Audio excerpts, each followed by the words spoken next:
Hello, friends. It's time to talk about books. In this video, I'm just going to be talking about the books that I read for this month. So, we're just going to dive right into it. So, this month, I wanted to spend the whole month reading books off my Kindle. So, I chose 4 books to read off my Kindle this month. I chose Fangs and Frenemies by Sierra Cross, The Mother by Anya Mora, Magic in the Moonlight by Aaron Hadley. I think that's how you pronounce it, Aaron. The Lost Bookshop by Evie Woods, and The Girl in the Photo, Sam Carrington. Actually, 5. Was it 5? It must have been 5. I was incorrect. I read The Girl in the Photo last month. So we're just going to disregard that one and just talk about the 4 books that I read this month. We're going to start off with the first one, and that one is The Lost Bookshop. And this one follows 3 characters, Opaline, Martha, and Henry, who all are, I say what we could say, like they're like background characters in their own stories, but in the book they are all going on their own journeys when this bookshop actually vanishes. So our 2 of our characters, Henry and Martha, they're trying to figure out what happened to the bookshop. Well, mainly Henry, because this is something he's extremely fascinated with, is finding lost pieces of writing, so from previous authors. So he's been going on this journey of trying to find this hidden book by a famous author that I guess like lost their, like, it was a lost manuscript, and so he actually takes in Martha, and they both try to figure out what happened to this bookshop, what's going on behind it, and at the same time we also are learning about the character Opaline. So I would love to say that I absolutely love this book. Well, because as a fan, I love the Lost Apothecary, and as soon as I read the description that it's like the Echo of Old Books, which I never read, meets Lost Apothecary, I already knew this was going to be it for me. I just love the characters and just the fact of the romance wasn't the focal point. I've been leaning more towards reading books without the romance as the focal point lately. I don't know why, but that's just something that I've been more interested in. It's just more of my thriller, adventure side, fantasy type of vibes, really in books. And it was just the fact that with Martha and Henry, their interactions were just so simple but so different because of what their mission was and what her beliefs at the time were versus what he is actually looking for and what his beliefs were, and the fact that they were both in different situations at different points of their lives, but somehow through those challenges they've kind of like found each other. You know, they actually developed a connection through the entire story, through the adventure. But I will have to say my favorite character is Opaline. Her story throughout the entire book is freaking wild. Freaking wild. I absolutely loved everything about it. There's a twist in it. If you read the book, then you know. But that twist towards the end, ooh, that twist was so good. That twist was so freaking good. I loved it. It was just an amazing book. The writing style is amazing.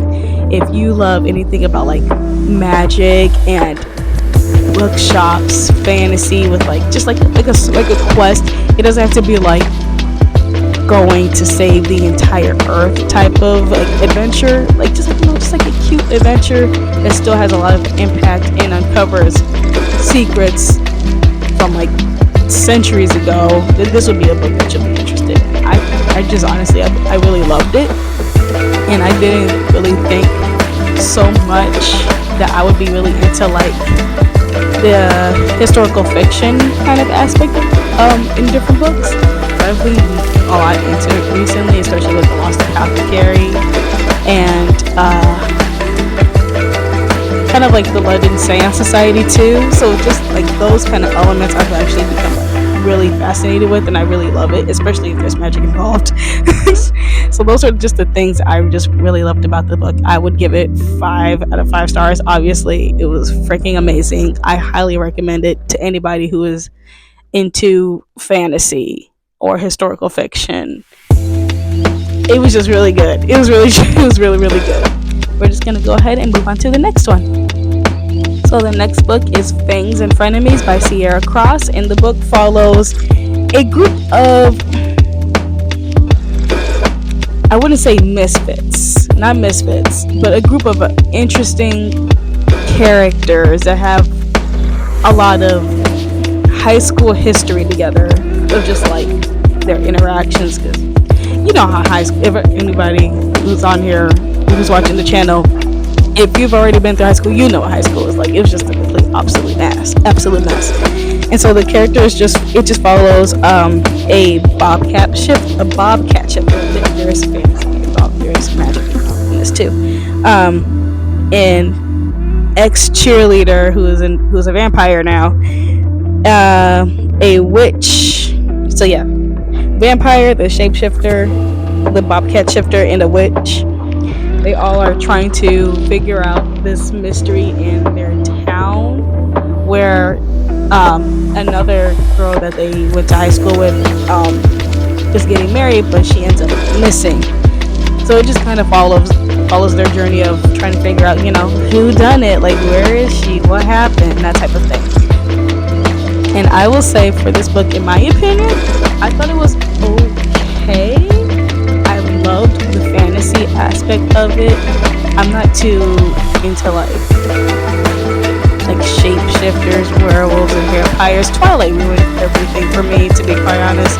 I just like the magic of fantasy, not necessarily all of the elements of fantasy. But it was just okay. I liked the witch. Trust me, I like witches. I like the fact that our main character was having a whole rival with a separate coffee shop that was booming across from the street from her cafe that she's in the process of slowly owning it from her grandmother. That could have been a separate story on its own. I feel like it would have been I feel like I would have liked it a lot better if it was that side of the story versus all the other stuff that happened in it. Oh god, the writing style was not bad. I will say that the writing style is not bad. It's okay. It reminded me very much of high school. There's a lot of dialogue about high school. Still a lot of resentment, jealousy, a lot of grudges that these characters are holding from high school. I feel like these characters are in their mid-20s and they're still holding on to stuff from high school. It felt like a lot. Let it go, let it go. But I mean, I guess if they didn't let it go, we wouldn't have a story, clearly. But it was okay. If you love fantasy, if you Gilmore Girls meets fantasy meets who done it type of thing, then yes, this will be a story for you. I loved Gilmore Girls. I watched it. I just don't need all the other aspects of fantasy in there for me to enjoy it. That's just my take on it. But I mean, it was a pretty good book. It was pretty fast paced, decently written. It's actually a series, if I recall. I think it's a series. I don't think I would continue. It depends. I'll have to read the description of the books to see if I want to read the next book, or I might just skip around if I feel like it. I mean, it's alright. And not much to say, nothing negative to say either. But it was a pretty decent book. I got it for free on stuff at Kindle Day, so I wasn't mad about it. It's still a pretty decent time of reading it. It didn't take too long. It was, Jesus guys, only less than 300 pages, so it was a very short book, very quick read, just a cute little book just to get through. But yeah, that's just my take on it.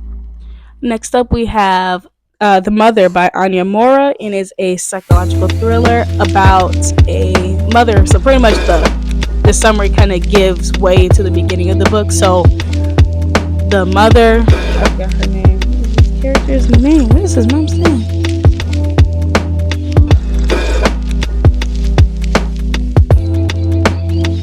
Okay, the description doesn't even have her name. I don't remember her name whatsoever anyway. But the mom, she actually she's at a cafe with her boyfriend. Yeah, she's at a cafe with her boyfriend, and she finds out that a boy has gone missing. And so she's frantically, like, calling her son because she's like, oh my God, I haven't been able to get a hold of him. So maybe that's him. She gets home and finds out that her son Ezra is completely fine. But then a few days pass. The person that was missing was actually Ezra's former friend, Daniel. But now Daniel's not missing. They found Daniel, but he's on life support. He's nearly dead, and everyone's trying to figure out who nearly killed this child. They're trying to figure it out. And so the mom she's doing laundry one day, and she notices there is blood on her son's clothes. And so the whole story just kind of deals with her grappling her need to protect her son, and also the guilt that she feels for the family and for Daniel as well too, because she actually was very, very close with Daniel's family, because her son, as Ezra and Daniel were best friends growing up. But along the way, things have changed and shifted because her husband passed away. That's why her husband passed away, and so things have just been very different. And ever since then, she hasn't really connected with the other moms that she was really close to. And so now she's just grappling with wanting to protect her son for the possibility of committing murder or near murder, attempted murder, really, and feeling guilty for the situation even happening. The story was very interesting. I was very intrigued. But the ending, though, was not what I expected. Just along the way, the story in general was not what I expected. I expected something completely, vastly different, but it's very much so. Oh, God. How do I say this without spoiling it?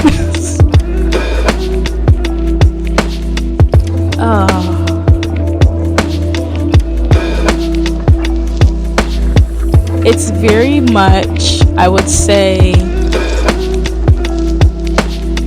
excuse me, trying to find the right words for this, but it's just very much so, like, very grounded in reality of why Daniel was even attacked in the first place. So it's very centered in reality, and that's not what I expected. Obviously, it's gonna be like set in like real life standards, but it has like real world situations and complications and just nasty evil people that are in society today, but in the book, and I did not expect it. I was just like, oh God, this is very jarring. It's very much like, oh, it's in my face. You can't avoid it because it's in the book unless you want to stop reading it. I didn't want to stop reading it because I was very intrigued to see, did Ezra actually do it? And just the journey of seeing it from the mom's perspective. The character is in the mom's perspective, so you don't get to really see so much of Ezra's reaction to anything like that. It's just all basically from the mom's perspective of her trying to figure out what happened to Daniel. Is her son involved? Questioning everybody around her, but also at the same time trying to reconnect with the people that she's lost touch with. And there's also letters that Ezra writes to his dad throughout the book up until the day of Daniel's attempted murder. So you try to piece together what could have happened and the people that are added along, the people who Ezra are involved with along the way as well too. That's as far as I'm going to get without spoiling it. I would say for this book, for me, I would give it about 4 stars. It was a good book. Very jarring for the subject matter that is in the book, but it was really intriguing just to see it from the perspective of someone else, especially from the mom's perspective. A lot of these stories are always written from like the teenager's perspective of like trying to figure out who did it, and it's like I love that the teenagers do it. I also want to see it. I always wanted to see it from other people's perspectives, especially the adults that are always like stay out of trouble, but but yet the kid is always in trouble, and the parents are like, why are you still in trouble? I wanted to see it from that side of like, what is happening? Like, I have no idea what's going on. So yeah, there's gaps in there from the mom's perspective because she doesn't know what's happening. So you kind of have to like piece it together with her of what could have happened up until obviously the very end of the book. But I like it if you like psychological thrillers, a little mystery. If you're fine with sensitive subjects and sensitive topics in books, then this is the book for you. But if it's something that if it's something that triggers you, especially because Daniel in the book is gay, so if that triggers you for like LGBTQ community, LGBTQIA plus community, or any type of aspect of it, because there's other aspects of it that can be really triggering. If that's something that you're just like, nope, I'm not crossing that line, then don't read it. I'm not gonna recommend a book that's going to traumatize you all over again. Don't read it if it's gonna trigger you. Alright, so the last book I read is Magic in the Moonlight by R.N. Hadley. Hopefully I'm pronouncing that name right. Help me out, people, please.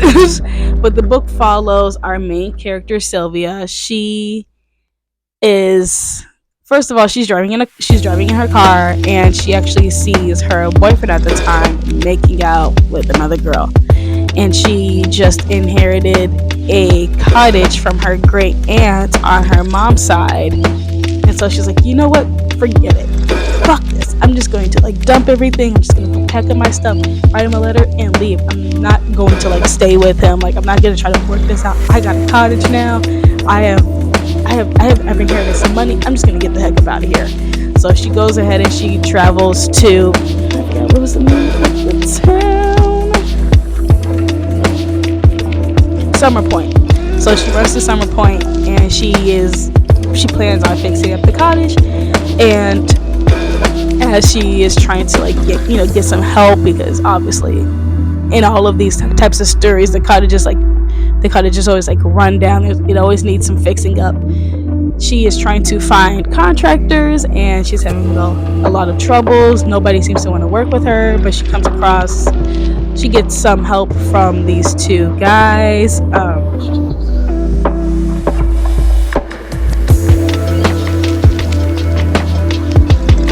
Dang it, I forgot these boys' names. Oh god. Oh, Reese and Jackson. There you go. I remember now. So Reese and Jackson help her fix up the cottage. But Reese and Jackson aren't just friends. It's a reverse harem kind of book. And this is my first book of that genre, subtype. I don't know what the word that is. For me to read. And I really like it.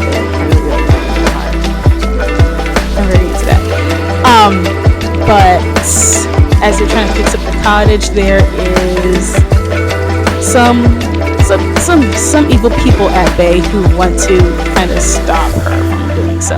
I don't want to spoil it too much because it's so good. There's magic involved because it's called Magic in the Moonlight. But yeah, she just helps to just fix up the cottage, try to stop these bad guys with the help of these contractors. Oh god, it was so good. It was a really long book. It was like 544 pages. Jesus Christ, I think that was the longest book I've read so far this year. But it was so freaking worth it. It was so good. It was so good. I love the magic of it. I love the talking creatures. I love Lupe. Lupe is my favorite character. He is literally just a talking cactus. That's it. And he's literally my favorite character. Nothing else. No one else. And I think it's a series, actually. Yes, it's a series. So I'm definitely going to be reading more of Oren's books. Yeah, oh god, it was just so good. I don't know what else to say. It's just so good. I'm giving it 5 stars, obviously. But it's still very intriguing of, not spoiler alert, but information alert. That's how I'm gonna say it. When Sylvia goes to meet these evil people, they won't give her any information on her grandma, and so that part still intrigues me of like their connection to her grandma and how her grandma passed away and everything like that. Just their connection to her, that they're not answering questions. It's just like, really, just give her information. But obviously it's a series, so there's gonna be more information about that along the way. Secrets that her aunt, probably her great aunt, probably had, the secrets of the people involved, her own personal secrets, things that she finally starts to uncover in the book, like in the middle half of the book, in the middle of the book, and just more about the forest, as she learns more about the cottage and everything else. Like I'm still very intrigued to see what comes next. So yeah, I mean, those are just the books that I've read, and that book was also really, really good. That was really, really good. So if you like magic, if you like witches, if you like reverse harem, this is definitely a book for you. Definitely a series for you. If you like talking animals, obviously that's going to be fantasy too.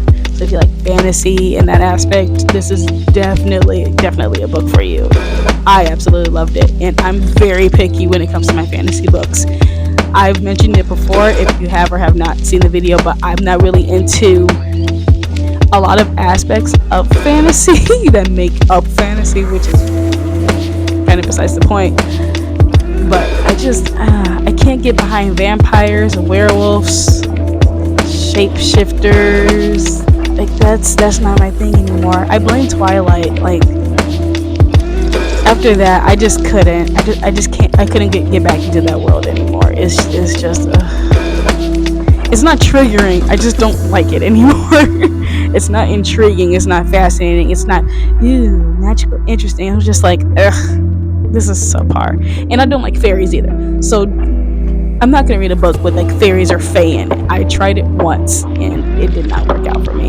So it literally just has to be magic, witches, and maybe some magical creatures. That's about it. Like I don't need anything else in my books.